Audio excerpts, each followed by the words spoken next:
I would like to call this hearing to order this morning. And before I make my opening statement, I would like to recognize Mr. Shimkus for a special introduction he'd like to make this morning. Thank you, Mr. Chairman. We want to always welcome all our guests who come to the Energy and Commerce Committee, especially those we ask to come testify. But I want to make sure I recognize my son, Daniel Shimkus, who's in the back there, and very humble, and he's been joining me this week. So thank you, Mr. Chairman, for letting me do that, and I'm going to take him to get a nice big omelet for breakfast. So. Oh, good. Okay.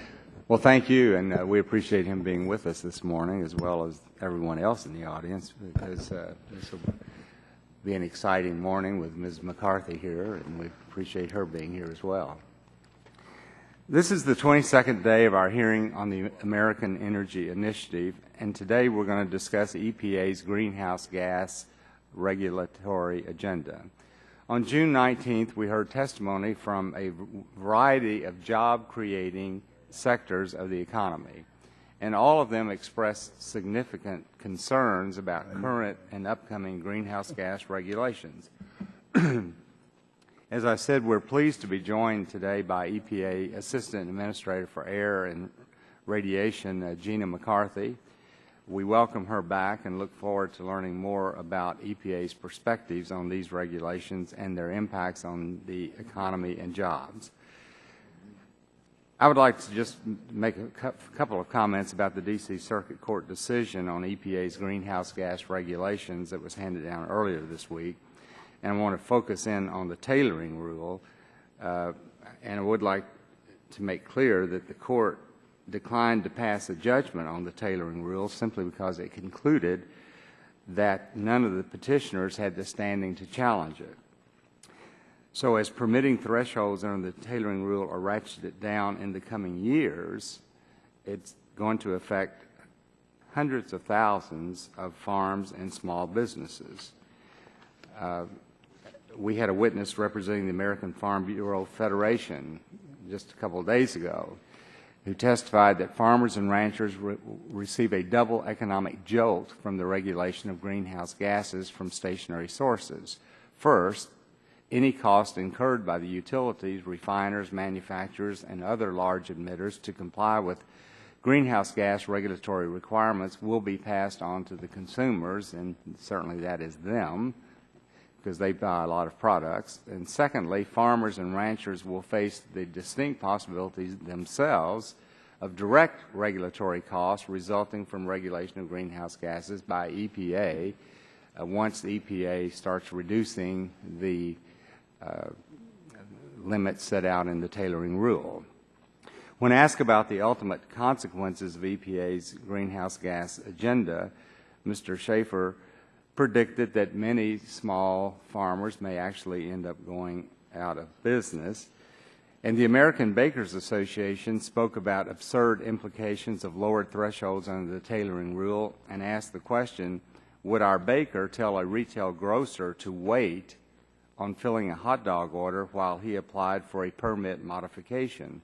The bottom line is that the cost of any new overly broad rules that regulate greenhouse gas in baking ovens will ultimately force American families to pay much more for baking goods, and that some expansions planned by the bakers will not take place, thus reducing jobs that might have been available at this time when our economy needs them most.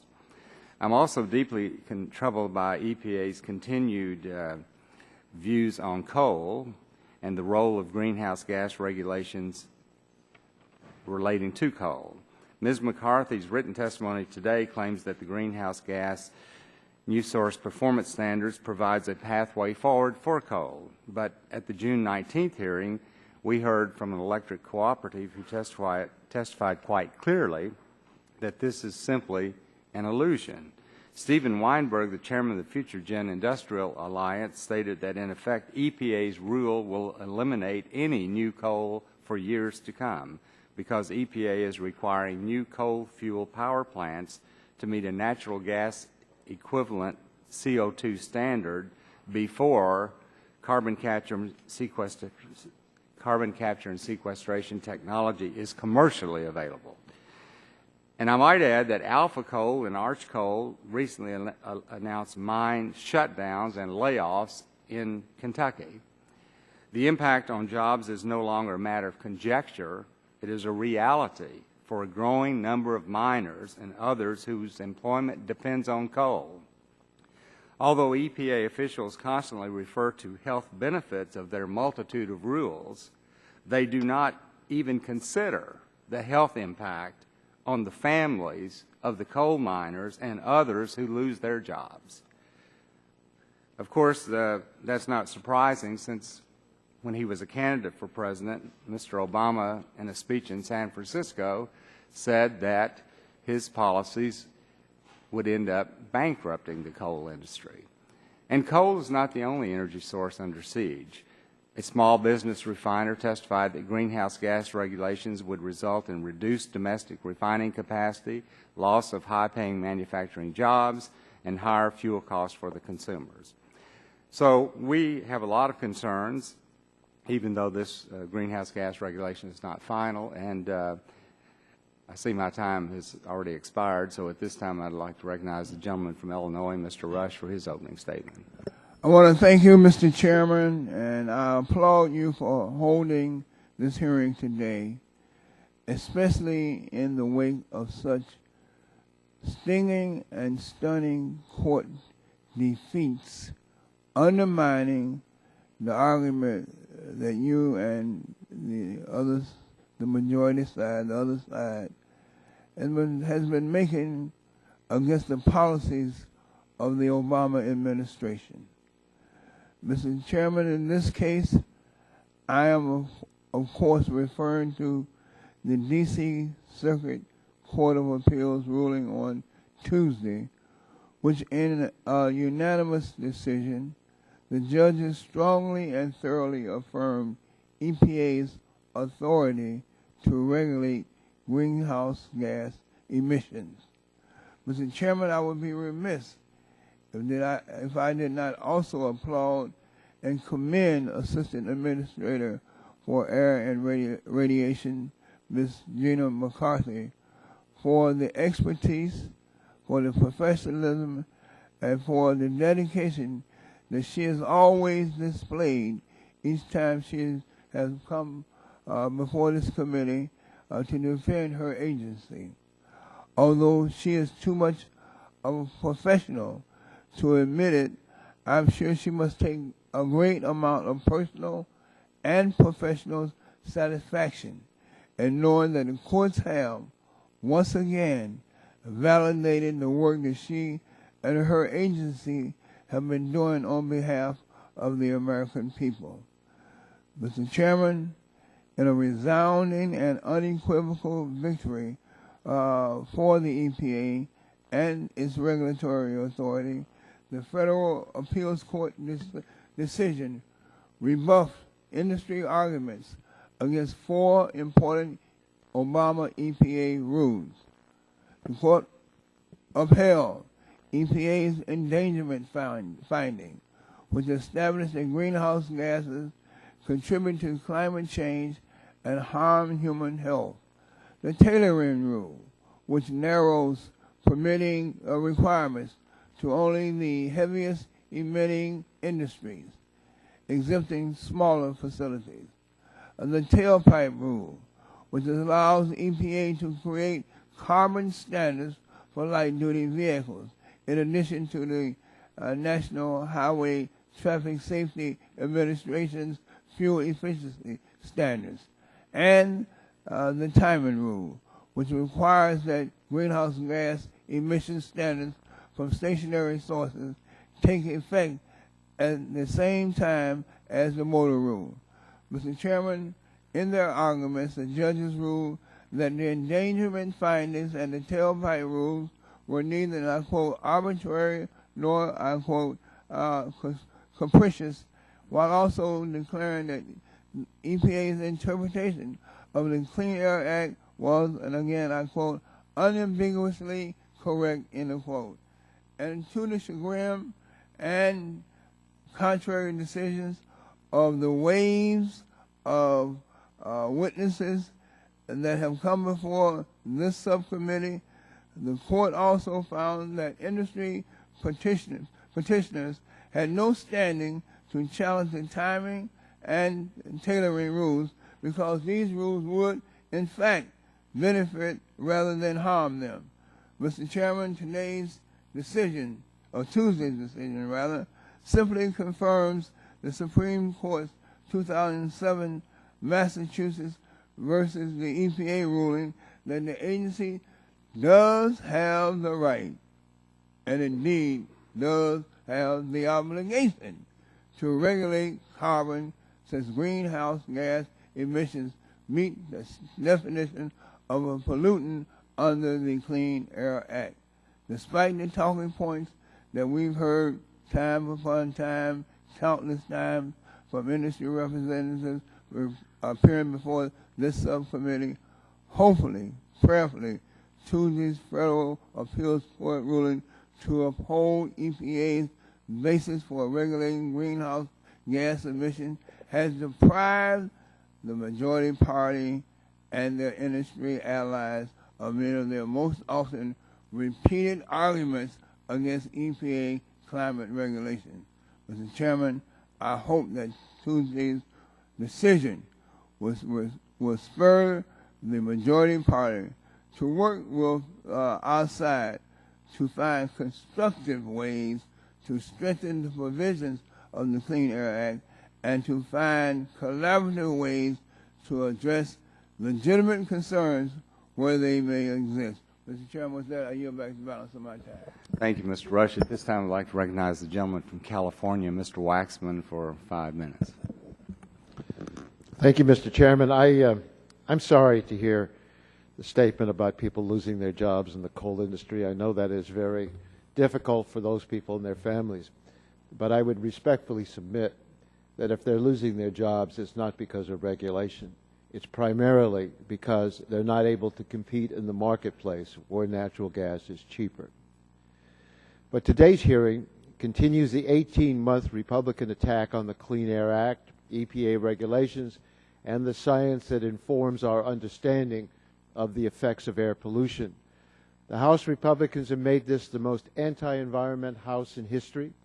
To date, the Republicans have voted more than 270 times on the House floor to weaken long-standing public health and environmental laws, block environmental regulations, defund environmental protections, and oppose clean energy. The most shameful aspect of this anti-environment campaign is the denial of science. There is no way to govern responsibly if you refuse to accept the findings of the National Academy of Sciences and the rest of the scientific community. Yet that's what's happening on this committee. Here's what one of the world's preeminent science journals, Nature, wrote about this committee's votes to deny the existence of climate change. Quote, "It is hard to escape the conclusion that the U.S. Congress has entered the intellectual wilderness, a sad state of affairs in a country that has led the world in many scientific arenas for so long. Misinformation was presented as fact, truth was twisted, and nobody showed any inclination to listen to scientists, let alone learn from them. It has been an embarrassing display, not just for the Republican Party, but also for Congress," end quote. This willful blindness may enrich oil companies and other big polluters, but it is reckless and it is dangerous. And I would submit that the coal industry is going to suffer even more because they're not willing to work with us to try to find a way to make coal a viable option in our energy portfolio by figuring out the technology to remove the carbon emissions. All you need to do, if you doubt my concerns about paying attention to science, is just turn on the news. Wildfires are burning hundreds of homes in Colorado. Rains are flooding Florida. These extreme weather events will become more common as we deny the science and pretend we can ignore the laws of nature. Earlier this week, the D.C. Circuit Court of Appeals provided a refreshing dose of reality. In a unanimous decision, which included Reagan-appointed Chief Judge Sentel, the panel dismissed all challenges to EPA's endangerment finding tailpipe standards for greenhouse gases, and tailoring rule. House Republicans have said over and over again that EPA is acting without congressional authorization. Here's what the court said about that. EPA's interpretation of the governing Clear Act provisions is, quote, unambiguously correct, end quote. This decision was a huge victory for science. The court dismissed every challenge to the adequacy of the scientific record supporting the finding that greenhouse gases endanger public health and the environment. The court found that an ocean of evidence, that's in quotes because that's their term, supported EPA's findings, and it held that EPA was right to rely on the work of the National Academy of Sciences and other authoritative bodies, writing, quote, "This is how science works. EPA is not required to prove the existence of the atom," end quote. Today we'll hear from Gina McCarthy, who runs the air program at EPA. As the court recognized, she and her agency are acting responsibly. They are listening to scientific experts. They're crafting responsible policies. Yet all this committee tries to do is throw sand in the gears. Our record is a deplorable one of denial and obstructionism. The question we should be asking is not what we can do to stop reasonable regulation, but how we can help the families whose homes are being burned in Colorado Springs and flooded in St. Petersburg, and how we can help the families who are losing jobs in the coal industry, because that industry is refusing to recognize reality. I yield back the balance of my time. Thank you, Mr. Waxman. At this time, I'd like to recognize Ms. McCarthy and thank you very much for joining us today. And you're recognized for 5 minutes for your opening statement. Thank you, Chairman Whitfield, Ranking Member Rush, and other members of the committee. I appreciate the opportunity to testify today on EPA's efforts to reduce carbon pollution under the Clean Air Act. The Supreme Court held in 2007 that greenhouse gases are covered by the Clean Air Act's broad definition of air pollutants. Just this week, the U.S. Court of Appeals for the D.C. Circuit confirmed that EPA followed both the science and the law in issuing the endangerment finding for greenhouse gases and in proceeding to take common sense actions to address carbon pollution from vehicles and other large sources. The court found, and I quote, that the body of scientific evidence marshaled by EPA in support of the endangerment finding is substantial, end quote. The court confirmed that the Clean Air Act required EPA to set greenhouse gas standards for cars and light-duty trucks, and that the Act unambiguously requires application of stationary source permitting programs to greenhouse gases. Finally, the court ruled that EPA's tailoring rule alleviates burden on industry in the states, and they dismissed all challenges to that rule. Reducing greenhouse gas pollution is critically important to the protection of Americans' public health and the environment upon which we depend. As the court underscored, there is abundant scientific evidence that the Earth is warming, that anthropogenic carbon pollution is largely responsible for that warming, and that if climate change goes unchecked, it could have devastating impacts on the United States and this planet. Climate change resulting from carbon pollution is leading to more frequent and intense heat waves and is projected to increase ozone pollution over broad areas. It's expected to lead to sea level rise, more intense hurricanes and storms, heavier and more frequent flooding, increased drought, and more severe wildfires, events that can cause deaths, injuries, and billions of dollars of damage to property and the nation's infrastructure. Some of these impacts already have been observed. EPA's first step to reduce harmful greenhouse gas pollution have begun with motor vehicles, which are responsible for nearly a fourth of the U.S. greenhouse gas emissions. At President Obama's direction, EPA and the National Highway and Traffic Safety Administration have worked together to set greenhouse gas and fuel economy standards for model years 2012 to 2016 passenger vehicles and to propose standards for model years 2017 to 2025. Over the life of these vehicles, these standards will save an estimated $1.7 trillion for consumers and businesses and cut America's oil consumption by 12 billion barrels, while they reduce greenhouse gas emissions by 6 billion metric tons. EPA and NHTSA's standards for heavy-duty trucks and buses, which were issued in August 2011, present a similar success story, which is outlined in my written testimony. In January 2011, states and EPA initiated Clean Air Act permitting of greenhouse gas pollution from the largest and new and modified stationary sources. EPA's tailoring rule, upheld by the court this week, phases in these permitting requirements by focusing on large industrial sources. To date, dozens of large facilities, such as cement plants, power plants, refineries, and steel mills, have already received permits for greenhouse gases. On March 27, 2012, EPA proposed a carbon pollution standard for new power plants. Power plants represent the single largest source of industrial greenhouse gas emissions in the United States, accounting for approximately 40% of U.S. CO2 emissions. EPA's proposed new standards for power plants, just new power plants, could be met by current natural gas combined cycle units or by units that are fueled by coal or petroleum coke that use carbon capture and sequestration, or CCS. The nation's electricity comes from diverse and largely domestic energy sources, including coal, natural gas, nuclear, and increasingly renewable energy sources. The proposed standard that we have put on the table for public comment does not change that fact. It reflects the ongoing trend in the power sector to build cleaner power plants while providing a path forward for coal with CCS. Over the past 3 years, EPA has proceeded in a careful and deliberate manner to address carbon pollution under the Clean Air Act, consistent with the resounding body of science as well as the law.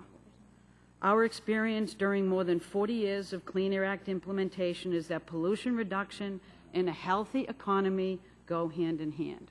Together with other policies, Clean Air Act measures to reduce carbon pollution can combat harmful climate change, while at the same time supporting a transition to a cleaner, more efficient, and more prosperous energy future. Again, thank you for allowing me the opportunity to testify, and I'm happy to take questions. Thank you, Ms. McCarthy. Ms. McCarthy, you testified here on March 28th, and you testified that you made the comment that the EPA rules really were not a major factor on coal plants because coal plants were not going to be built anyway. And Mr. Pompeo asked you the question, he asked, is that your theory? Do you actually believe that? And you said, that isn't my theory. That is an analysis by the Energy Information Office and the EIA. They are the ones that have done modeling, that took a look at what power plants are being constructed, and et cetera. And then just a few minutes ago, Mr. Waxman made the comment that the coal areas are not facing reality. He said they're not being built because of market forces, and that natural gas prices are so low.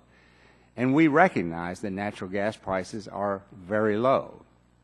But the CBO, on the most recent study, indicated quite clearly that in addition, that one of the major factors relating to the lack of building additional coal plants was about environmental regulations, and they specifically talk about greenhouse gases. And then in addition to that, you had referred to EIA, that they were the ones saying that we were not going to be building additional coal plants because of natural gas prices. In EIA's most recent report, they said in the absence of greenhouse gas policies, there would be 40 gigawatts of new coal gas regulations. All of these, multitude. How can you say that they're not having an impact on coal being competitive in the global marketplace and in the marketplace in the United States? Mr. Chairman, I believe that EPA in my statements have been consistent in saying that we understand that there is a market shift in the energy world. We understand that there is inexpensive natural gas. Why? Because there is inexpensive natural gas. And what else? Low energy demand. No one has ever denied that our regulations aren't a factor in December. They are a factor. They are You a accept that they are a factor. factor. However, That's what I wanted to they are hear. consistent Now, another with example. Let me just give you another example. When you all passed the Utility Act, Yes, you refer to it as mercury and air toxics yes, standards. yes. And we've talked about this before, but that was sold on the basis that mercury emissions were going to be the primary benefit. There would be benefits because of mercury emissions. And all of the analysis, your analysis, independent analysis, showed that the primary benefit came from reduction of particulate matter, not mercury emissions. And every time we had a hearing up here, our friends on the other side of the aisle specifically talked about, oh my gosh, we're going to, the benefits from mercury reduction. And my whole point is that is misleading the American people. Sure, there were benefits from Utility Act or mercury and air toxic standards, but the primary benefit was not mercury reductions. Would you agree with that? No, I would not, sir. Your own analysis said that. What I would indicate to you is that rule was to follow the Clean Air Act and to regulate a major source of toxic pollution. We regulated those toxics. As part of that, it required controls that would also reduce particulate matter. Yeah, but your own analysis indicate that the primary benefit came not from mercury reduction, but particulate matter reduction. The distinction I'm trying to make, sir, is that the primary benefit that we're able to capture through cost benefit is particulate matter. That does not mean that there isn't significant public health benefit associated with reducing toxins. But it was sold based on mercury reduction. That's what everybody talked about. That is My time has expired, and at this time I'd like to recognize the gentleman from Illinois, Mr. Rush, for 5 minutes. Assistant Administrator McCarthy, I want to thank you for being here today, and as I stated in my opening statement, I want to thank you for being a true professional each time you've been called to appear before this subcommittee.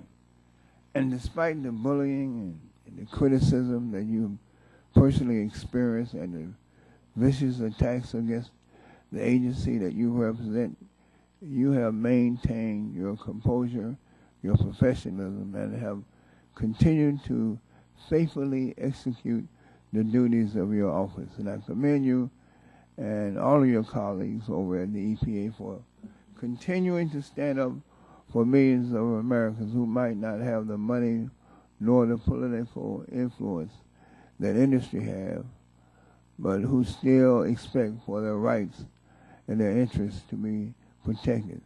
So again, I applaud you, and I'm eager to hear what you have to say on the implications of Tuesday's federal court rulings. And for the record, could you please inform the subcommittee on the most important points of the federal appeals court ruling, especially as it relates to the charges you've heard countless times that EPA, here in this subcommittee, that the EPA is overreaching and exceeding its authority to regulate greenhouse gases under the Clean Air Act? I'd be happy to. First, thank you for your kind words. I consider it a privilege to be here. I would perhaps like to be less privileged at times, but it's wonderful to be here. And I have great respect for this body, so thank you very much. Yes. In answer to your question, the court made some tremendous statements in support of the substance of the evidence and the science that underpinned EPA's decision that carbon pollution represents a significant threat to public health and welfare in this country. It overwhelmingly said that EPA was following the Clean Air Act when it indicated that the light-duty vehicle rule also, that carbon pollution from light-duty vehicle rules contribute, and as soon as we made that determination, we moved forward with the rules that the Clean Air Act did require us to then look at the permitting of stationary sources. It also indicated that when we did that and we phased that in a common sense way, just focused on the largest sources, and we took a very deliberate and phased approach to looking at how we would address any smaller sources. It said that that rule did not impose burdens on industry or states, and in fact it was a deregulation, and it dismissed all of those charges. So it's in essence provided tremendous support that we were both following the law and the science, which is our jobs and what Congress asked EPA and authorized and required us to do. Thank you. I again know that it was a resounding statement of support for your past activities. Can you explain how this decision impacts EPA's work moving forward, or will it have any effect on your work as you move forward? EPA has designed a strategy which continues to be a deliberate common sense approach to regulating carbon pollution, which is necessary to protect public health and welfare. But we have found a way to do that in a way that, again, just focuses on the largest sources. And I think we have shown that time and time again, not only in how we're issuing permits in a timely way under the tailoring rule, and how we have moved forward with the greenhouse gas new source performance standard that just addresses new power plants, and in a way that we can make it consistent with the direction of the energy market and with the movement towards clean energy. Yeah. Ms. McCarthy, you have been under some pretty relentless attacks for, it seems to me, if I could characterize the attitudes of someone on the other side, that you are a hater of the coal industry. How would you respond to those accusations that you are a hater or you are anti? Well, that you hate the coal industry. I would say that EPA, our job and my job in particular, is to look at how we can reduce air pollution that poses significant threats to public health and welfare. We have done that in a way that doesn't single out any fuel supply. It is a fuel-neutral response.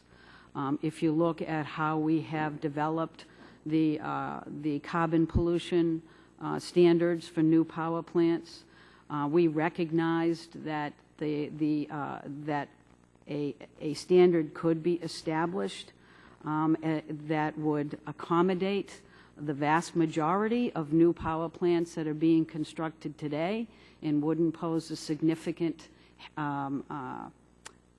lowering of the standard than they're able to achieve, and they've been able to achieve since 2005. And we also established an alternative compliance pathway, recognizing that coal is a significant source of energy in this country now, and it will be in the foreseeable future. And we needed to understand that and provide an opportunity for new coal facilities, as long as they looked at the most innovative and innovative technologies available to that, and over time found a cost-effective strategy to achieve that standard. So we have done everything we could to design our rules, recognizing that there's fuel diversity and protecting that fuel diversity moving forward. Gentleman's time has expired. This time I'd like to recognize Mr. Terry, gentleman from Nebraska, for 5 minutes. I thank the gentleman, and first I just want to say that I support clean coal technologies.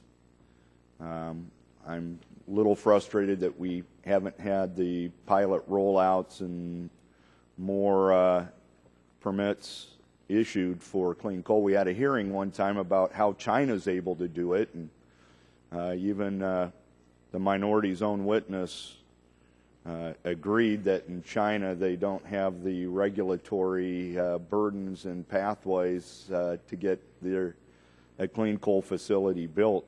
But we have to have coal as part of our portfolio. But there does, with the myriad of rules that have come out that seem to all flow towards controlling emissions from coal-fired plants and then the coal ash on top of it, there does appear to be a war on coal, and you combine that with statements made by both the president when he was running and others that are in the administration that seem to agree with some of the environmental groups like the Sierra Club that want to see all coal use ended. So that's, if there's a perception there, there is a perception there whether the EPA wants to recognize it or not. And I don't think that's bullying, by the way, pointing that out. If I'm bullying you right now, would you please let me know? Congressman, you have never, and I don't expect you would. I'll Thank let you know if you do. Thank you. I appreciate that. And another area that I think is important is reducing emissions from autos. And that's why I did the Terry Hill bill in 2007. Of course, that was then worked with environmental groups, John Dingell, Nancy Pelosi. We were able to get that into the 2007 bill. The president took it upon himself to make some significant changes to that. But nonetheless, philosophically, we're in agreement. If we can reduce auto emissions, we should. In fact, I drive a Ford hybrid Fusion. I get about 39, sometimes 40, depending on whether it's winter or summer, about 40 miles per gallon and about 600 per tank fill. I love that. To me, that's sticking it to the man. But I do have to wonder if the 2025 standards that are part of this discussion today are achievable without significant changes in the industry and usage, and whether some of the claims like $8,200 in savings is really accurate. That's on, and I'm going to submit this for the record. I think you've already mentioned this. This is on the whitehouse.gov, about $1.7 trillion. So my first question is on savings of $3,000 or $8,000 for a fuel savings cost of $8,000 for a 2025 vehicle. You compare, is this compared to a 2010 vehicle, as I understand? The fuel savings is my understanding is that relates to the savings that would accrue over the lifetime of the use of that vehicle, and that would be on the basis of a 2025 vehicle. Okay. And on the lifetime, can you define lifetime for me?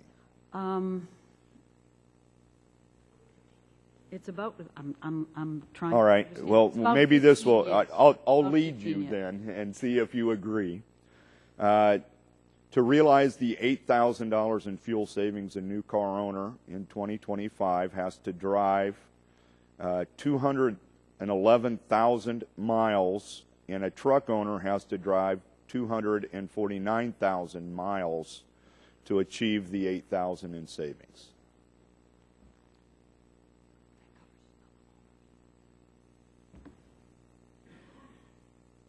Do you agree with that statement? Yes. Then in my 8 seconds left, so if you own a Ford 150, which is the dominant vehicle in Nebraska, unless you drive 250,000 miles, you don't get the 8,000 fuel savings. But how many Americans today are driving their light trucks 250,000 in that lifetime? The only thing I would suggest, sir, is that the added increase in costs that we projected when we proposed the rule was about $2,000 per vehicle. And so the $8,000 really is on balance to that $2,000. So we would project that the lifetime of that vehicle you'd have between $5,200 and $6,600 in fuel savings. That would be over the lifetime of the one person who held it a long time, or two, or three. But it all depends on how you value gasoline, what you think the price of gasoline is going to be, and we did the best we could to project those figures appropriately. All right, yield back. Gentleman's time has expired. At this time, I recognize the gentleman from Texas, Mr. Green, for 5 minutes. Thank you, Mr. Chairman. Ms. McCarthy, first of all, thank you for always being here, and again, working with us on a number of issues. And I have to admit, you don't always tell us yes, but at least we can see what we can do to work it out.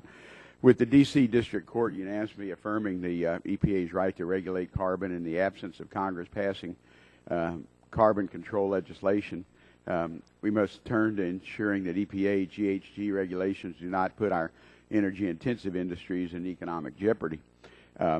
When do you expect the Tier 3 gasoline standards to be released? Congressman, the Tier 3 standard is still a rule under development. I don't have any particular time frame for that at this point, but we would fully expect that when that rule is released, it will go through a robust public comment process, and we'll see where we end up. Well, and I'm sure you know our committee in the House passed a bill last week dealing with a number of things, and I do have concern with giving time for industry to be able to, like at 2 years or so, because they can do it. And you know the district I represent, yes. 5 refineries and tons of chemical plants. Well, Congressman, we always have quite a significant lead time on when any rulemaking is finalized. I think I was trying to indicate that we're in the development stage right now. It'll take a while to move a bill forward, rule forward, and then we'll have significant lead time. And in the meantime, we'll be working with the industry on what's reasonable and appropriate to propose. Okay. The next question is, when do you expect carbon standards for refineries? Oh, that also is something that we're talking to the litigants about. The administrator made it very clear that the focus of attention for the agency right now is on new power plants. Okay. Well, I appreciate that on power plants, and hopefully that would apply to refining capacity too, so we wouldn't have to go remake something that's been added onto for years. As you know, I'm concerned about the possibility of both these regulations being issued around the same time. And on one hand, asking refineries to actually increase their carbon output by requiring them to lower the sulfur content of gas. And then on the other hand, you're going to ask them to reduce their carbon output below what's occurred under current Tier 2 sulfur standards. I would hope even though those two are different rules, that you would look at the impact of them and how long you have the ability to comply with both of them. We certainly will. We did that with Tier 2 to understand what the permitting challenges were, what the pollutants might be in terms of increases or decreases. We will certainly do the same here. Okay. And are you actively in conversations with the refining section on both these issues? We are. In February, EPA proposed to increase the availability of mechanisms to streamline permitting for greenhouse gas sources. And can you talk about these a little bit? Of course, I'm coming from Texas. I'm a little, since Texas refused to issue greenhouse gas permits, we have to ask the EPA to do that. And I've heard a couple of plants in Texas are having trouble receiving these type permits. I don't know if this is because of administrative changes in Region 6, but hopefully I'll follow up with you separately if you have a comment on if I were a refinery who, in fact, one I heard about yesterday is not in our district, but it's in North Texas, if they needed a carbon or greenhouse permit, it would come from the EPA. It would in Texas, yes. That's beginning to be very unusual at this point, which is good. Most of the states have stepped up and are actually doing the permitting themselves. In fact, we've had about 44 permits issued. The vast majority of those have been by states and local local governments.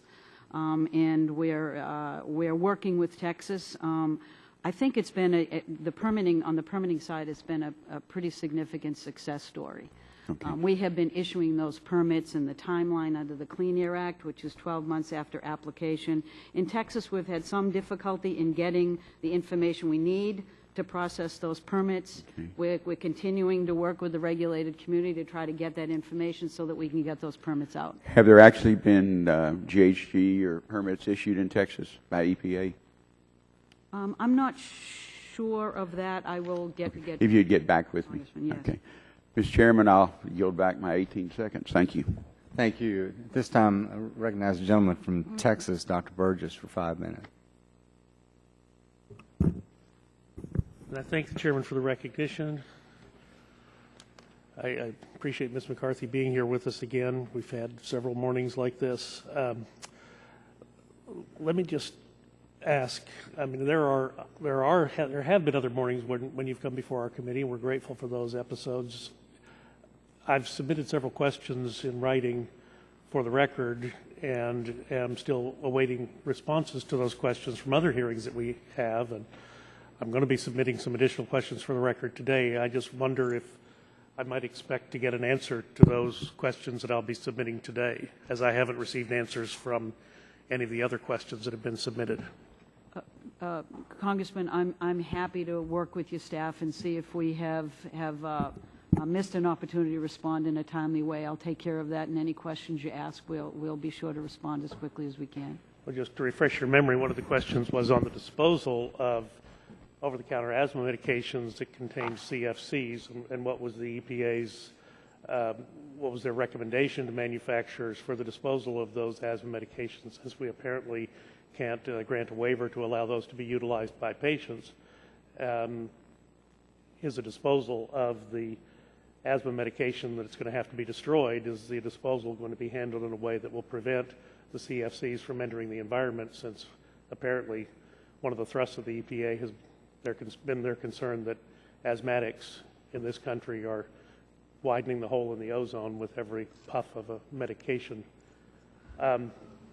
Again, I do have some questions for the record, Mr. Chairman. I will be submitting those. I just would ask, in light of your answer, Mr. Green just, in response to a question from Mr. Green, you said that there would be, he asked if there would be new standards coming for power plants and refineries, and I believe you indicated that there would be. What I indicated is that we have proposed standards for new power plants, and we are in discussions in the refinery world because we announced early on that we are using a common sense approach of looking at the largest sources first, but the administrator has made it very clear that we are not on a particular timeline at this point on refineries. We are focused on new sources for power plants. Along those lines, are you going to be looking at the alternative natural gas production from the shale formations? Are you going to be looking at those activities as a source of greenhouse gas production?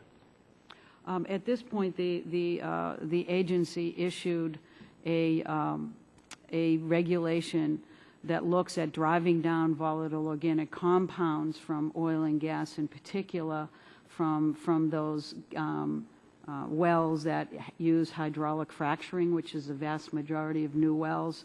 We have found a way to reduce volatile organic compounds that also significantly reduces methane emissions, which is the significant greenhouse gas that's emitted in the oil and gas production sector.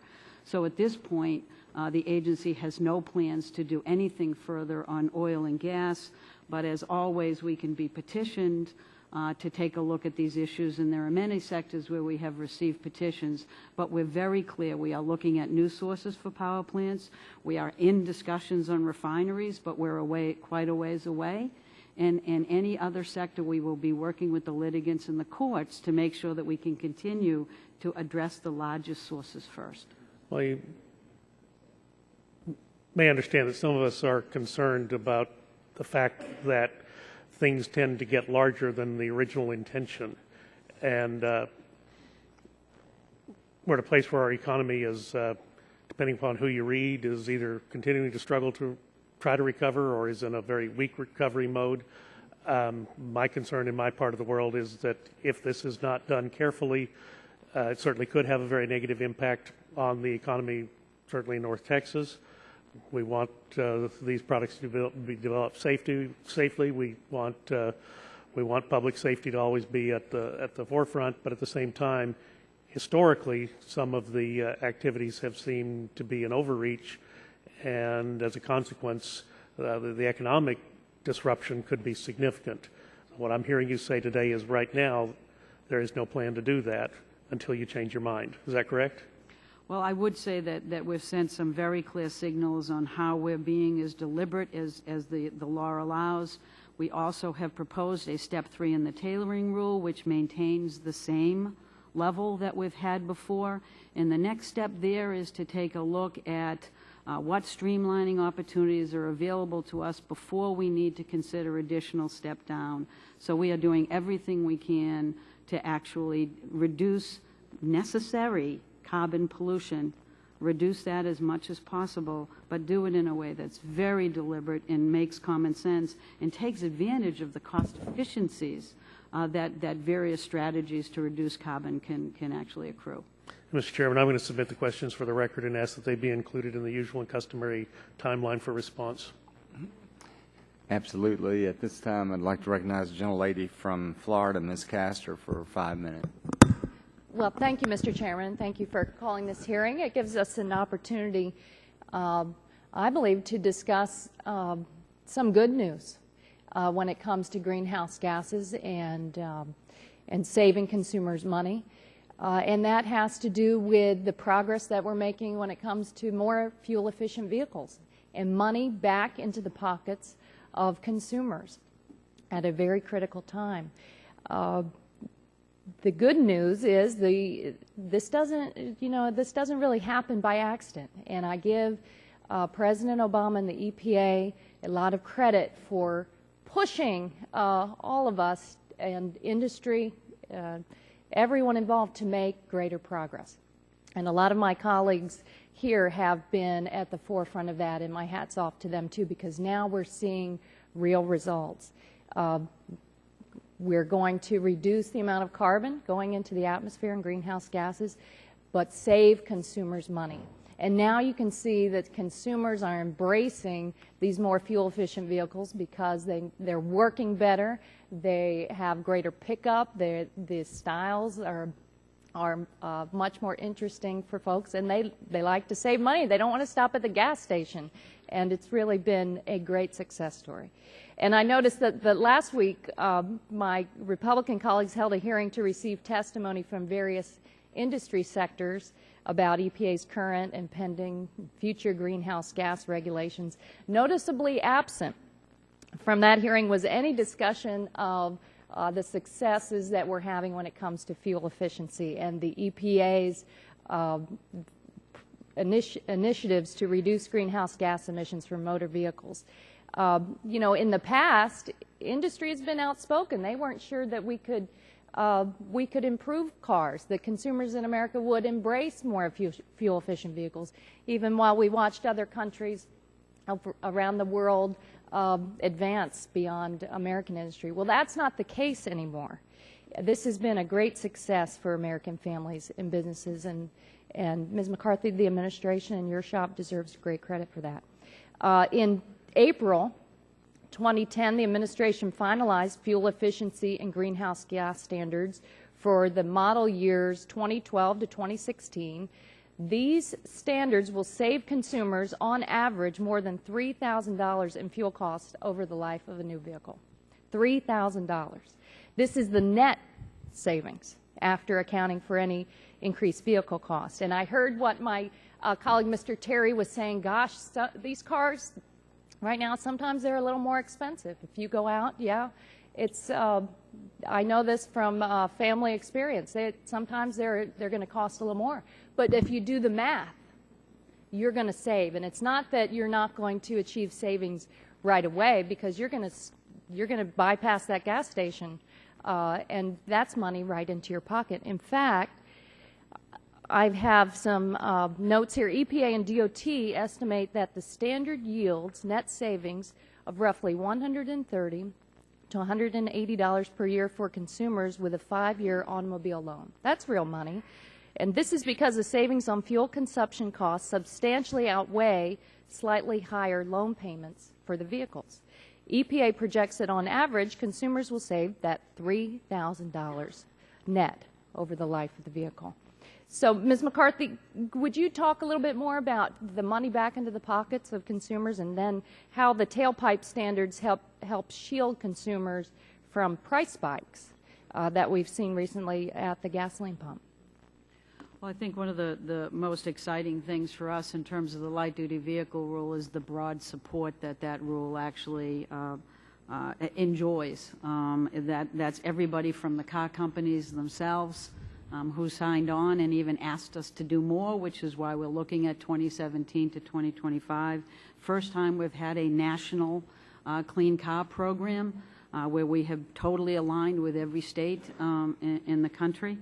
We also have enjoyed the support of the United Auto Workers. So it's putting people back to work. It's building the kind of fuel-efficient vehicles that consumers want to buy. And we have not only identified the cost savings to consumers at the pump and explained to them that they will also perhaps not have to go to gas stations as much, which is a benefit I particularly like. But we've also explained to them that it is an energy security issue. It allows us to actually reduce our dependence on foreign oil, and it actually significantly reduces greenhouse gases. So I guess the good thing about taking a look at greenhouse gases, which really have to be reduced for public health and welfare, also provides tremendous opportunities for looking at increased efficiency, which almost always saves people money. Yeah, and in addition to the consumer savings, I mean, we're talking about greenhouse gases. This program will save 1.8 billion barrels of oil and reduce greenhouse gas emissions from the U.S. vehicle fleet by 21% compared to projected emissions without the standards. Is that correct? Yes, that's right. Gentlelady's time is expiring. This time, I recognize the gentleman from Kansas, Mr. Pompeo, for 5 minutes. Thank you, Mr. Chairman. Good morning, Ms. McCarthy. Thanks for coming today. I wanted to clarify something you said in your opening statement about the tailoring rule and what the court said about the tailoring rule. If I understood the opinion correctly, all they said was that this particular plaintiff did not have standing. They did not approve the tailoring rule as statutorily authorized. Is that correct?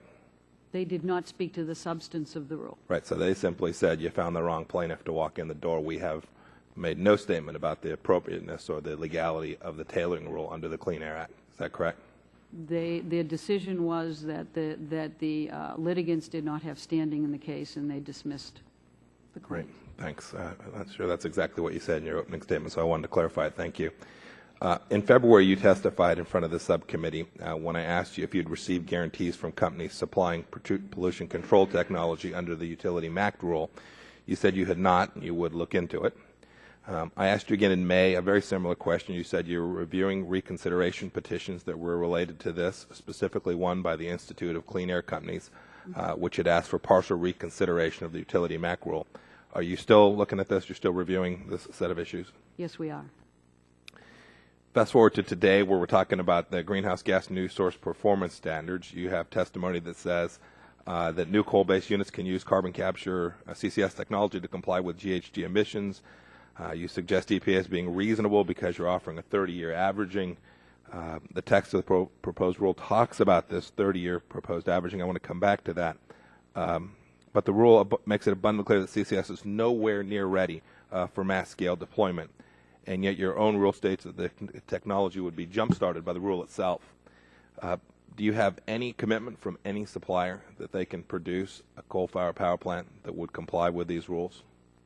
I have not sought such a commitment. Any reason that we would create a set of rules that we have no evidence that anybody can actually build one of these creatures in the real world, right? Real people, real mechanics, real plumbers, real pipe fitters, real human beings actually constructing a full-scale, economically viable coal-fired power plant under this set of rules? Well, we have been relying on the information on the activity that's gone on and the technical feasibility of each of the steps necessary for carbon capture and sequestration, the actual capture, the transportation, and the storage. Each of those steps is well proven. There are pilots that are demonstrating those at commercial scale, and there are a number of power plants that are coal-fired that are proposing to be constructed using CCS today. I think we attempted to establish a standard which gave the flexibility for new power plants to be proposed with coal that actually wouldn't make a commitment to CCS for over the course of as much as 10 years and still be able to achieve the standard in the law, in the rule. Sorry. I appreciate that. Do you believe that if somebody's out trying to finance one of these plants when the technology doesn't exist, that there is an entity in the world that would possibly commit the capital to build one of these when they have no idea what the risk is if, in fact, their technology doesn't pan out, as so often is the case? There are coal-fired power plants being proposed today and permitted that are proposing to use CCS, and I have to assume that they are doing their due diligence for their financing. What happens? What are the penalties if they get to year 13 and they don't? It becomes very clear they can't make the 30-year option. That it's not going to work. I think EPA will be working with these companies over what the strategy is and the permitting associated with achieving compliance. We'll do what we always do, which is to work with the company and look at what a compliance strategy might look like. Could they be shut down if it turns out in year 13 it's not working? Could the remedy be that if the CCS technology doesn't comply, that the EPA could come in and shut this plant down in its entirety after 12 years of operation? I believe it's a 30-year averaging, so I do not believe that that's a likely scenario, no. So at 26 years, if they're not making it, and it just everybody stares at it, and we all do the math, and there's just you can't get there from here. The way that the regulation proposes is to establish a plan with the company, and if they miss any of the benchmarks towards a 30-year averaging strategy, that they'll have to come in and look at how we would adjust that permit and establish a compliance strategy. But if they can't, you could shut them down, and you might. Well, it's true of any company that doesn't meet the compliance obligations, but it very seldom has happened. Certainly, and I appreciate that. It's just very different when you're not talking about existing technologies, when you're talking about a technological advance that has yet to be demonstrated to make a bet that you can get there. Thank you for your testimony. With that, I yield back, Mr. Chairman. Chair recognizes the gentleman from California, Mr. Waxman, for 5 minutes. Thank you, Mr. Chairman. For the past 18 months, we've heard repeated claims that EPA's actions on greenhouse gases under the Clean Air Act were not authorized by law and would cause calamitous effects. I'd like to revisit some of these claims now that the D.C. Circuit Court of Appeals has ruled decisively in EPA's favor. During Part 1 of this hearing held last Tuesday, we heard witnesses and members of this committee describe EPA's actions to reduce greenhouse gases as magical thinking and regulatory overreach. In previous hearings, members of this committee have claimed that EPA is acting without legal authority in regulating greenhouse gases. The D.C. Circuit appears to have settled that debate. Ms. McCarthy, how does the Court's decision compare with claims of EPA's regulatory overreach? The Court indicated that we were unambiguously correct in our interpretation of what is required under the Clean Air Act, and we have complied with that. Over the past 18 months, this subcommittee also has heard many non-scientists opine about the scientific basis of EPA's greenhouse gas regulations. At least 12 Republican members of the Energy and Commerce Committee have made public statements questioning or rejecting the scientific consensus on climate change. Others have argued that a few phrases taken out of context from hacked emails reveal a conspiracy of bad science. Ms. McCarthy, what did the Court have to say about the adequacy of the scientific record that EPA relied upon to find that greenhouse gases endanger public health and welfare? The Court found that the body of scientific evidence that EPA had marshaled to make its endangerment finding was substantial. It looked at the petitions for reconsideration of that science, and it found that it was filled with mischaracterizations, misrepresentations, not looking at the 18,000 peer-reviewed studies that provided the foundation for that endangerment finding, and it seemed to be a clear statement that EPA had done its job on the science as science is supposed to be done. At the hearing last week, we heard dire predictions about the effect of regulating carbon pollution under the Clean Air Act. We heard that EPA's rules would place a dramatic economic burden on farms and that huge pollution control investments would be required for bakeries. The Farm Bureau even warned that Americans are, quote, going to be living off imported food, end quote. All of these predictions were premised on the assumption that the Court would overturn the tailoring rule, which EPA issued precisely to avoid unintended adverse consequences. But the Court found that none of the industry and state petitioners had standing to challenge the tailoring rule because they failed to establish that the rule caused them any injury or that overturning it would redress any injury they had suffered. Ms. McCarthy, now that the tailoring rule remains in effect, can you explain the greenhouse permitting requirements that apply to farmers and ranchers? There are no permitting requirements associated with farmers and ranchers. How about bakeries and other small sources? Are they subject to greenhouse gas permitting requirements under the Clean Air Act? No, they are not at this point, no. That's because the tailoring rule ensures that only the largest sources of greenhouse gases are currently subject to permitting requirements. That is correct, and that's where we intend to focus all of our attention, yes.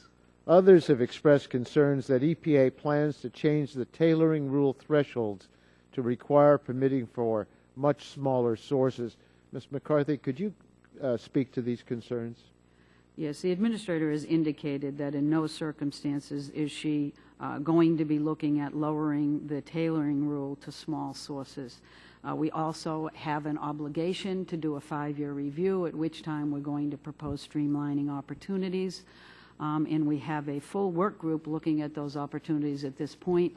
In our most recent Step 3 proposal, we are proposing to maintain the same level, high level of emissions so that we continue to capture only the largest sources of greenhouse gas emissions. Thank you. Coal and natural gas are both fuels used to generate electricity. They're market competitors.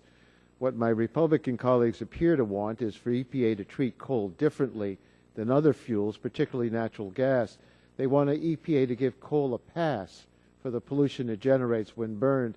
Ms. McCarthy, do the proposed carbon pollution standards set a more stringent standard for coal, or do they set the same standard for all fossil fuel-fired electricity generation and let the fuels compete on a level playing field? They set the same standard, one standard. Thank you. Thank you, Mr. Chairman.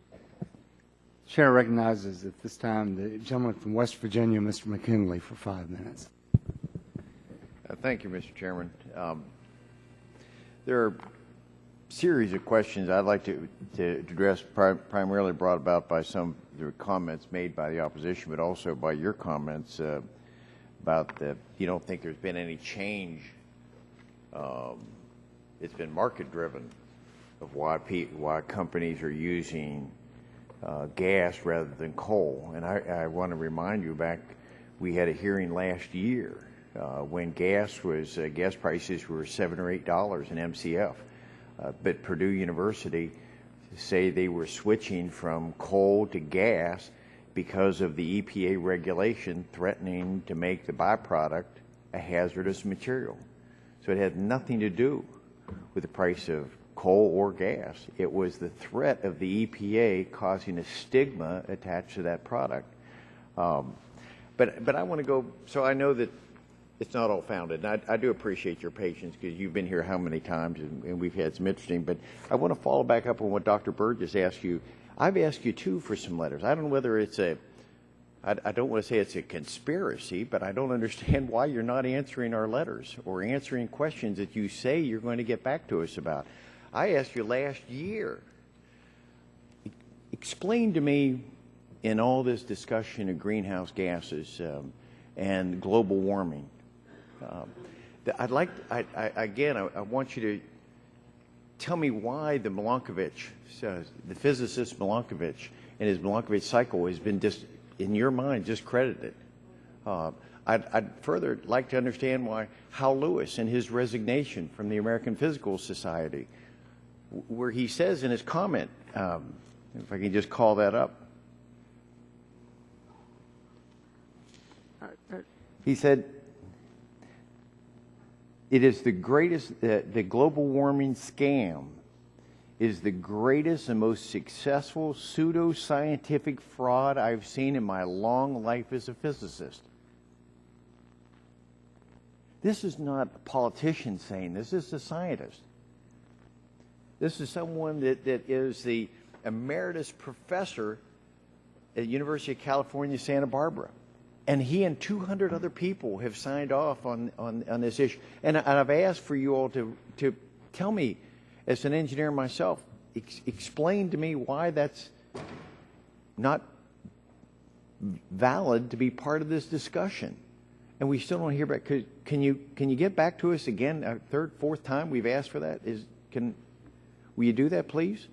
Congressman, if you've written a letter to me, I will certainly answer it. But I not only we've written EPA's letters, but we've job asked is- you in testimony here to get back, and you're very kind. You say you'll do it, and then, like so many other folks here, they just get lost somehow, perhaps. But I want to go back to where you say you don't think this has affected the coal fields in this country, when in 1993 the EPA itself said the byproduct of burning coal was not a hazardous material. It should be recycled. In 2000, they came out and said the same thing. But yet again, the EPA under new administration picks that fight back up again after it's been disproved twice, and is making this threat that the byproduct of burning coal could be a hazardous material. How much more studies are we going to have? It's that kind of uncertainty that's coming out of your office that's causing plants, coal company, utility companies to maybe just pull back like they did at Purdue University. How do you respond? Do you really think we need do we need to have another study? Well, I think people have asked us when EPA proposed its coal ash rule to take a very close look at the science, to take a very close look at the Has the options science and how it changed since applied '93 and 2000? Well, It's the same I'm sorry, compound. I can speak for the science that relate to air pollution, and clearly the science gets more sophisticated every day. It gets better every day. The clarity and the substance and the robustness of the data, particularly on issues of climate, it gets clearer let me and just clearer. regain my time. I've only got 18 seconds to go, and I know we got. Let me invite again anyone from the EPA to please come with us to the coal fields across America and talk to the miners and their families when they talk about that.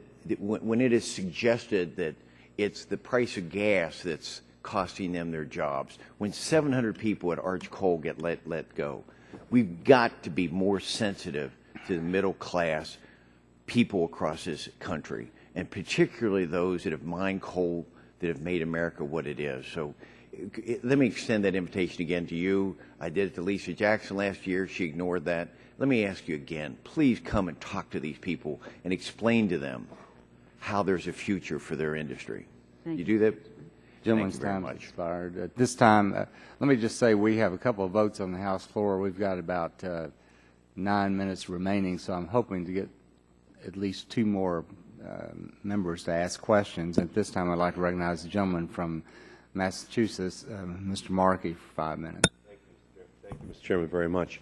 On Wednesday, Rex Tillerson, the head of ExxonMobil, said that he agreed that global warming is real and man-made. Big moment. And he said that we should just adapt to its effects. And adaptation is possible for certain segments of the population. But for many, it's not possible. I mean, obviously out in Colorado right now, 30,000 people have just been evacuated. So that's their adaptation to, those forest fires and to this historic drought out there. And for people who live on Cape Cod, whose homes might be ultimately just swept away, their adaptation will be to move to Worcester or Springfield or someplace just to get away from the coastline, if that's what adaptation means, which is obviously the case. So does it make sense right now, Ms. McCarthy, to reduce global warming pollution instead of just trying to adapt later when the human and economic toll of global warming becomes catastrophic?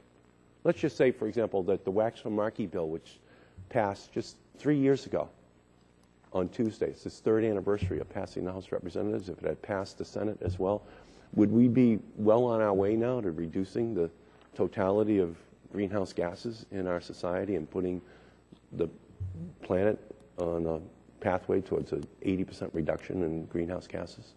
Congressman, I would agree with you that we need to take action now, and it's not me, but it's the U.S. National Research Council who made that point very recently.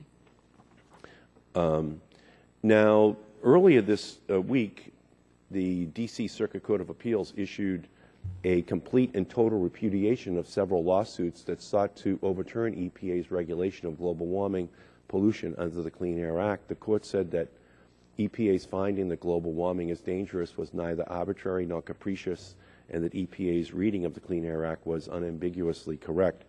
The court found that EPA's scientific evidence of record included support for the proposition that greenhouse gases trap heat on Earth that would otherwise dissipate into space, and that this greenhouse effect warms the climate, that human activity is contributing to increased atmospheric levels of greenhouse gases, and that the climate system is warming. Do you agree with that court's conclusion? Yes, I do. And do you also agree that the scientific data has supported this conclusion for a long time?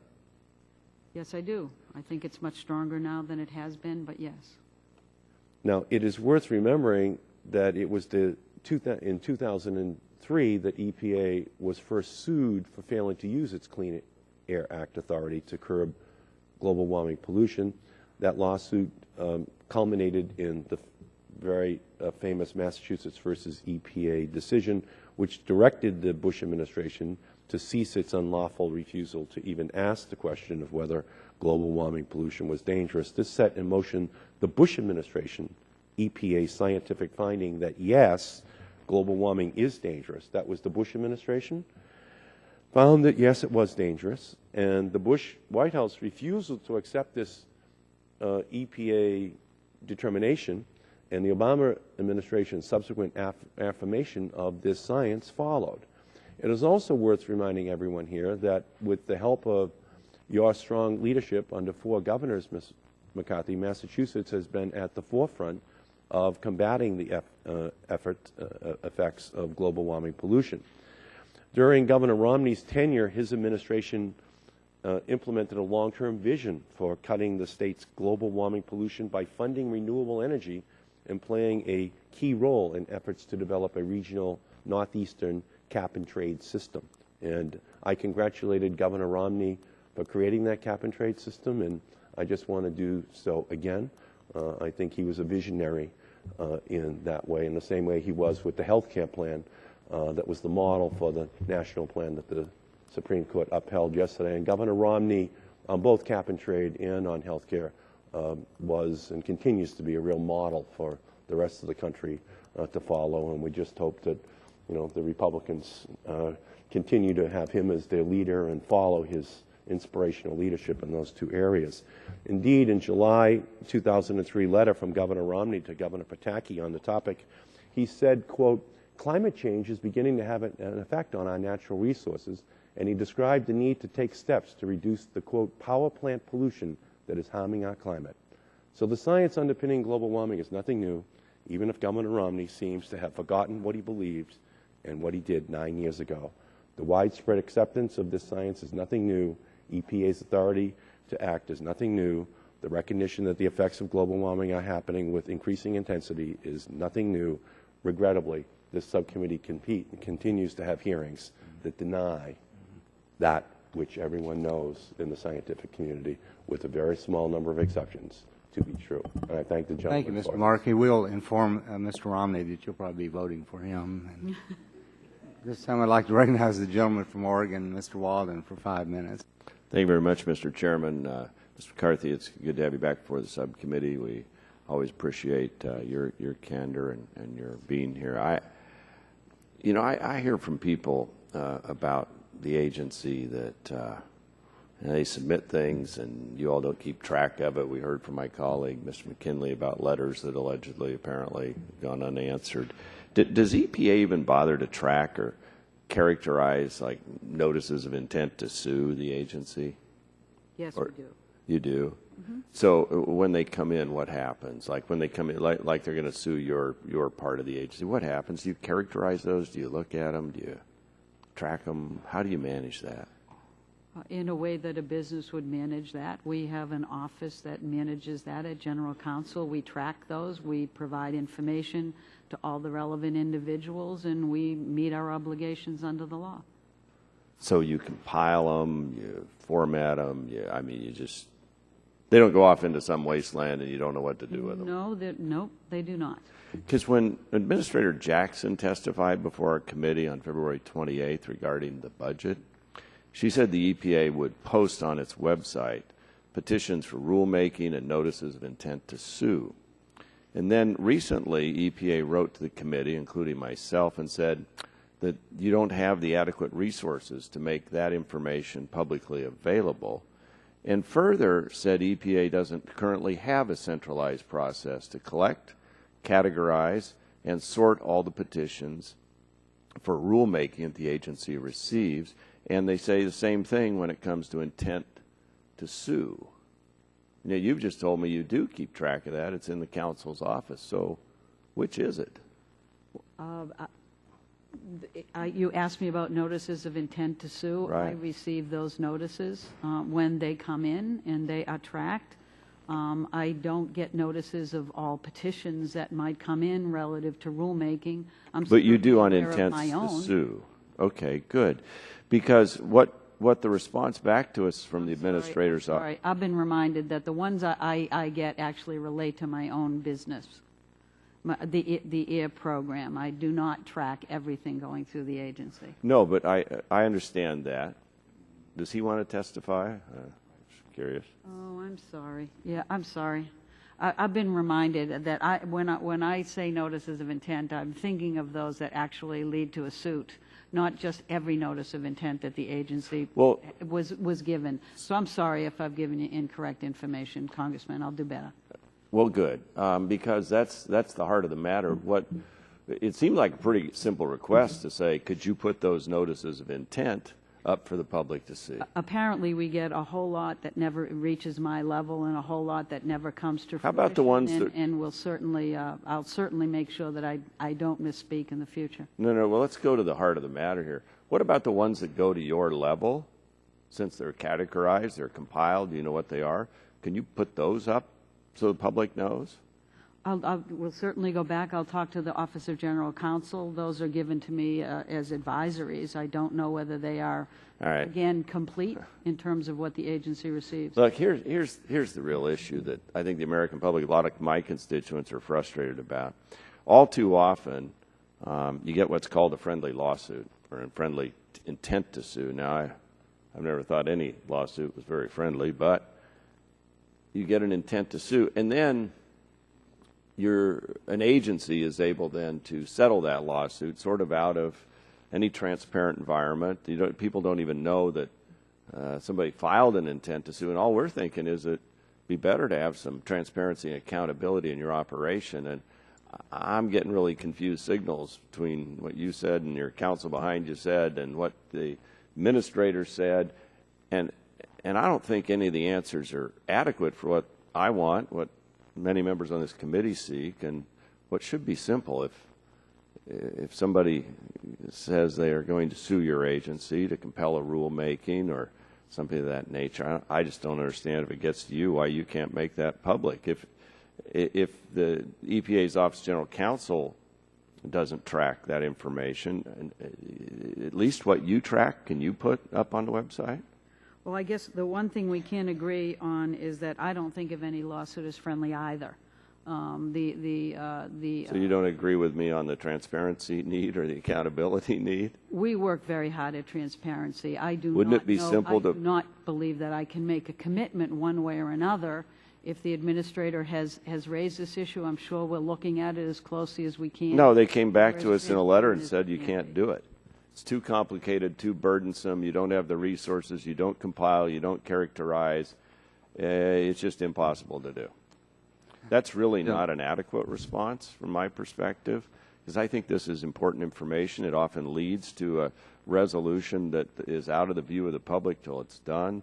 People don't have an adequate way to participate in something that can be very meaningful to them, and I'm just not, I don't get it. I guess you want to keep this stuff undercover and hidden away, and I don't know, it's bad government.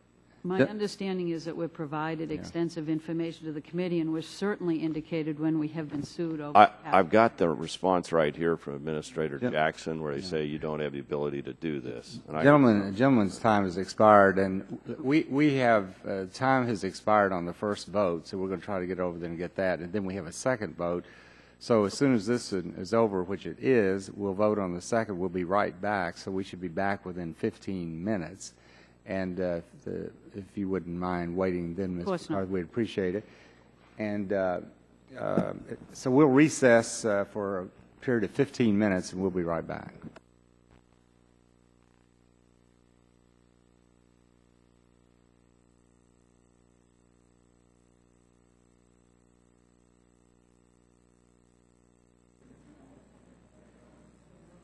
Okay.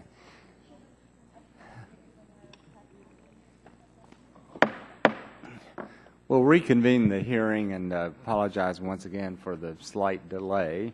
At this time, I'd like to recognize the gentleman from Virginia, Mr. Griffith, for 5 minutes. Good morning. Thank you so much for being here, and I do appreciate the fact that you're willing to come and speak with us on a fairly regular basis. In your testimony, you stated that as of June 10 of this year, several dozen large industrial sources of greenhouse gases, such as cement plants, power plants, refineries, and steel mills, had received permits for greenhouse gases under these programs, PSD and Title V. How many is several dozen? Pardon me? How many is several dozen? Are we talking about just 24, or is that, Hang on or is there one some second, other I'll tell number? you. 44 permits with greenhouse gas limits have been issued, 37 by the states and 7 by EPA. And 29 permits are pending at EPA. All right. And are those permits final, or are some subject to appeal? The 44 permits would be final permits. I do not have knowledge of whether or not they have been appealed. All right. And how many permit applications are pending or waiting to be processed? 29 with EPA. There are 29 pending with EPA? Eight pending permits, draft permits issued by the state. We have 29 permits pending at EPA.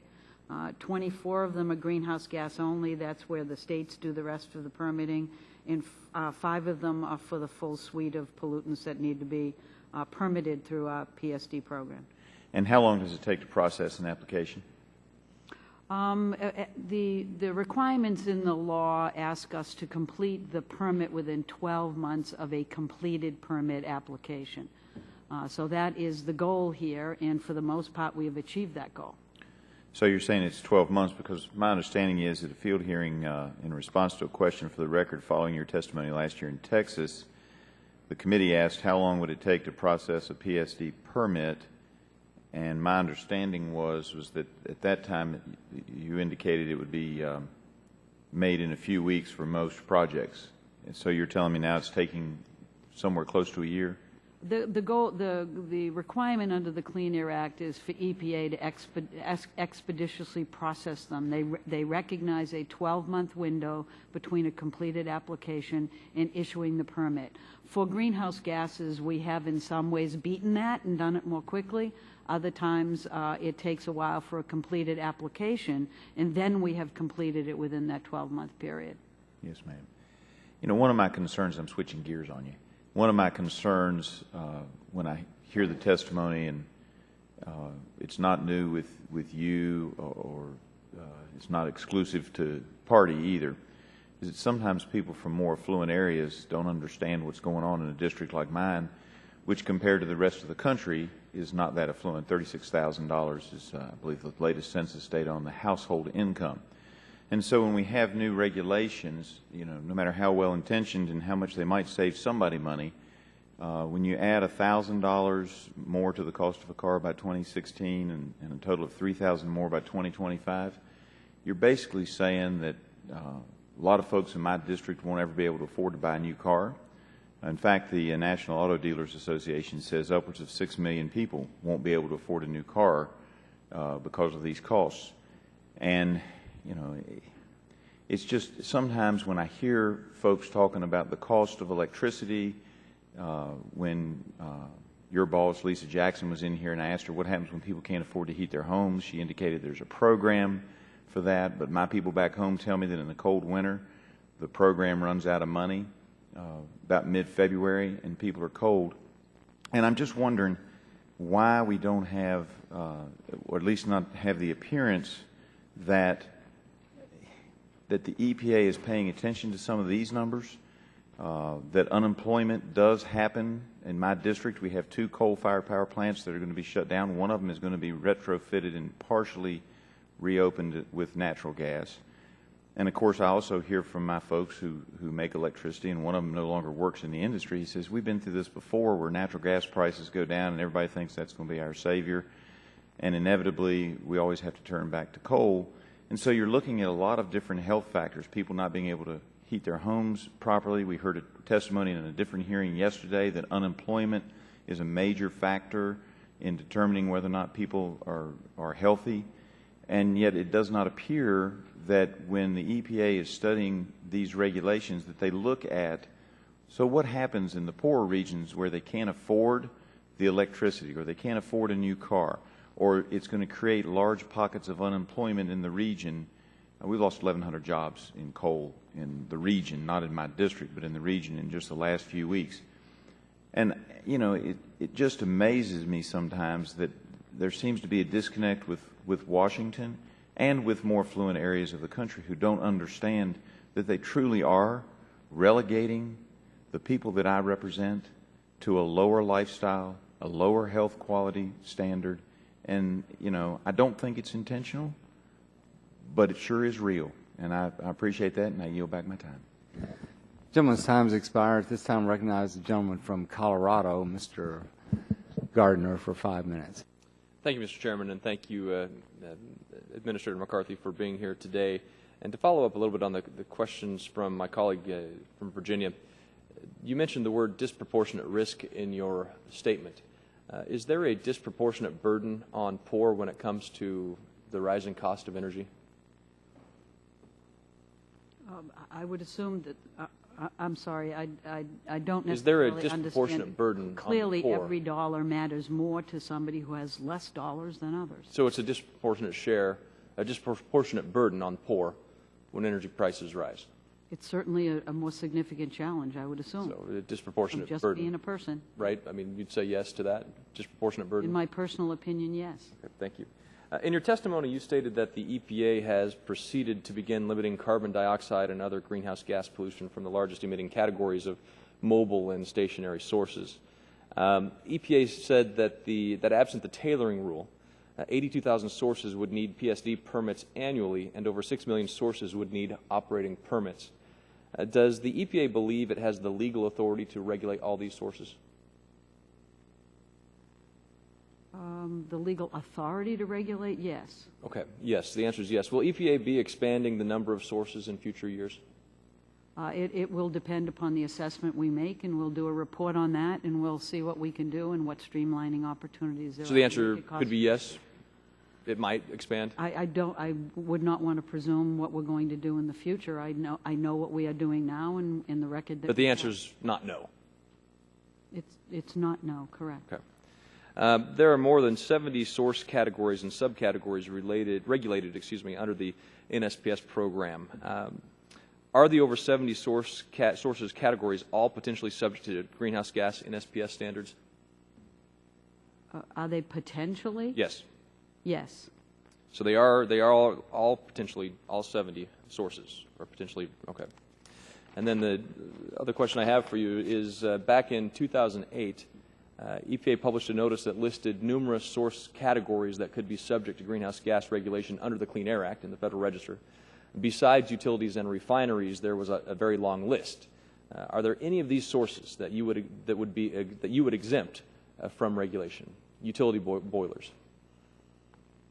We make individual case judgments on where the sources of pollution So are, the risks they pose, the technologies available, and whether or not NSPS is a good tool. So you wouldn't exempt that ships, ocean-going vessels, aircraft and aircraft engines? We're addressing those issues through litigation Locomotives. as well as other responses. Locomotives, non-road vehicles. What about non-road vehicles? I haven't made that judgment, and we haven't made that scientific or technological assessment. Haven't made that assessment. Dirt bikes? Snowmobiles? Any of those that you would exempt? I'm not in a position to exempt or assess any of those at this point. Marine engines? All-terrain vehicles, ATVs? Nothing?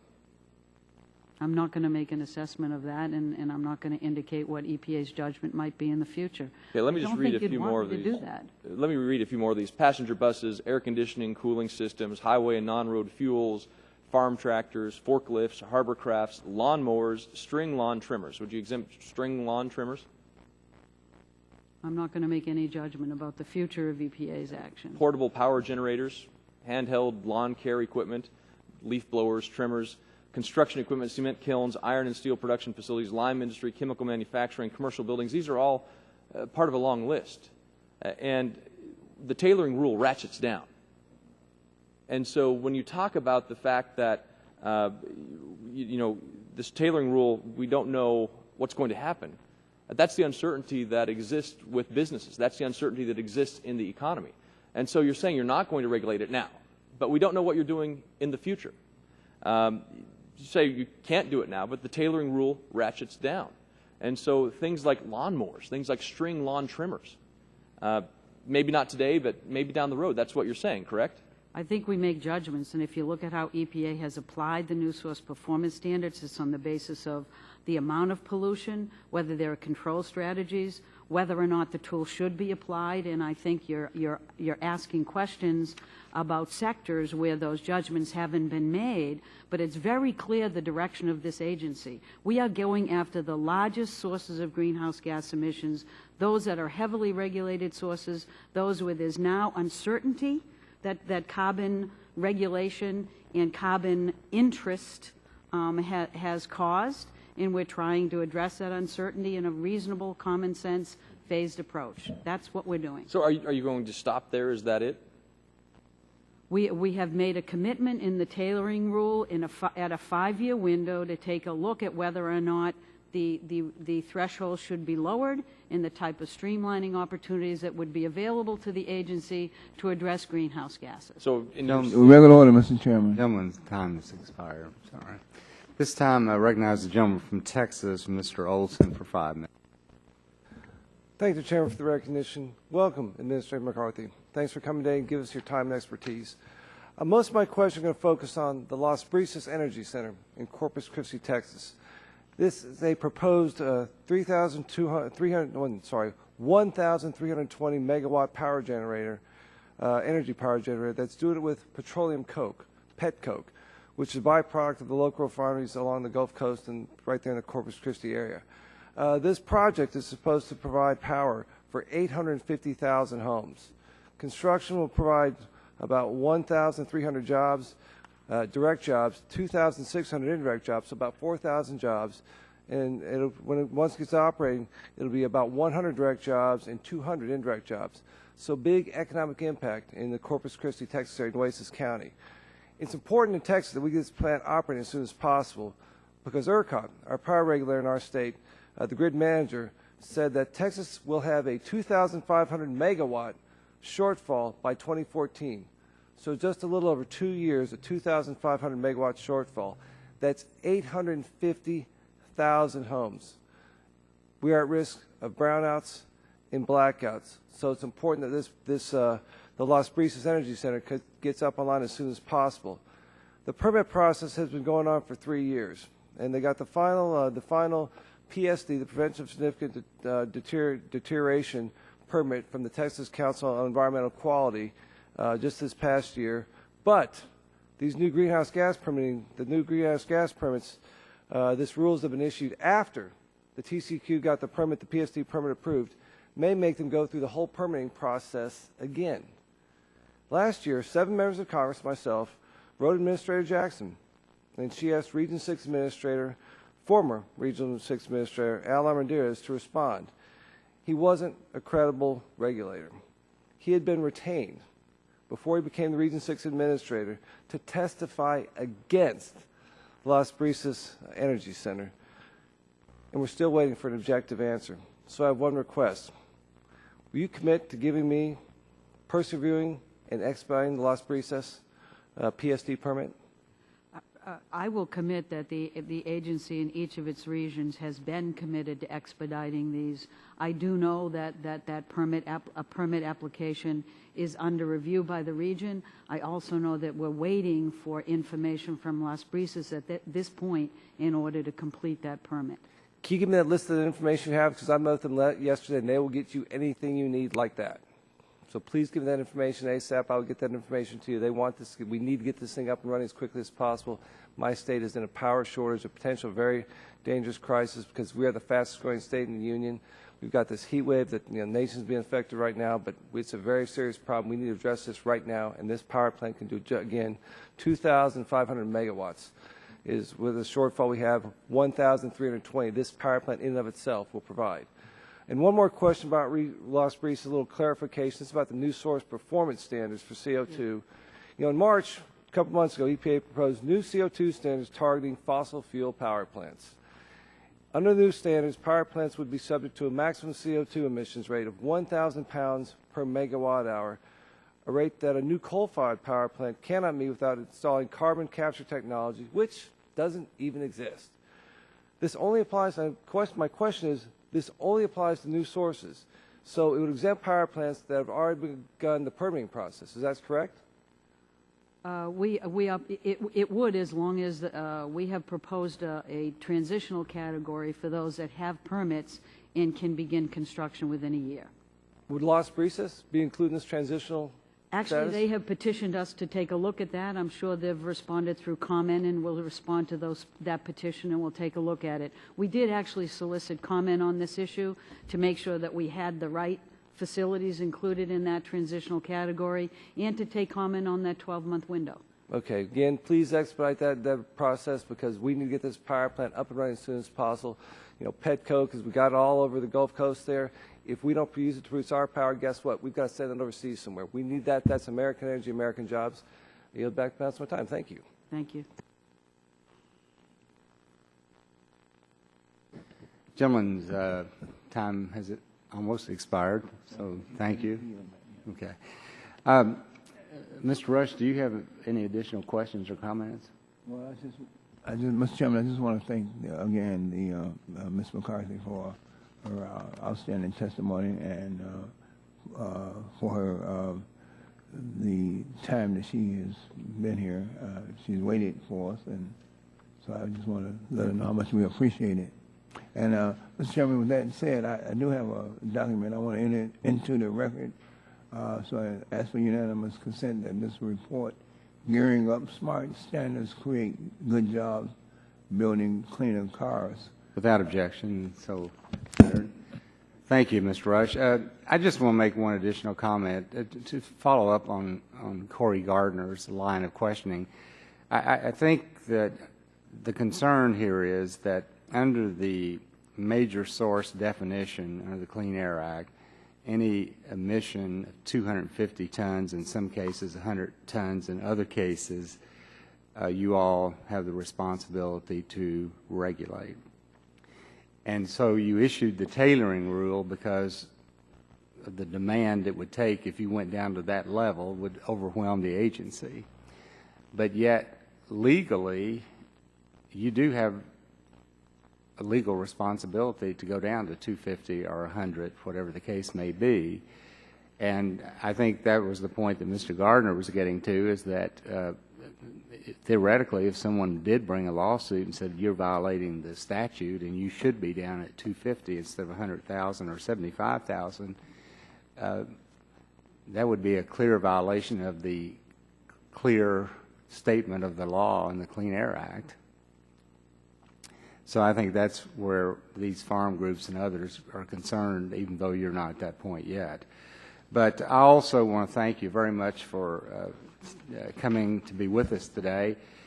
And I want to bring up just one other matter, which does not really relate to you personally as much as it does the Office of Congressional Affairs and Mr. Arvin Gannison and so forth. As you know, we've had a lot of hearings, and we're going to have a lot of hearings between now and when this session ends, and we don't have a lot of days left. And we've had some issues on attendance of witnesses in a number of hearings. I've got a long list of them here. Alternative fuels hearing, we've tried 3 or 4 different times on Margot Ogie to try to get dates that she could come, and she couldn't come. She's changed them. She couldn't come. Finally, she's agreed to a date. On the Wren fraud case, because O&I is having hearings, we have some substantive issues that we want to explore on that, and we've had difficulty getting witnesses. On a field hearing that we're having relating to new source review, greenhouse gas, we are having difficulty getting hearing. And then Dr. Burgess referred to this primatine mist issue and methyl bromide issue, which all comes about as a result of the Montreal Protocol. We have been trying to get a hearing on that and have had great difficulty because Oversight and Investigation is doing a hearing. And you all have over 17,000 employees. You have a budget of $8.4 billion. And I hope that maybe you would talk to Mr. Gannison and some others. And I know we've had a lot of hearings. There's been a lot of demands, but we're going to continue to have hearings, and we do hope that you all will make every effort to we've tried to accommodate you all, too. It hasn't been a one-way street, but we really would appreciate you all making a concerted effort to get witnesses here. So that would conclude today's hearing. The record will remain open for 10 days. And once again, Ms. McCarthy, thank you for being with us today. And that'll conclude today's hearing. Thank you, Mr. Chairman. We'll have a morning hearing.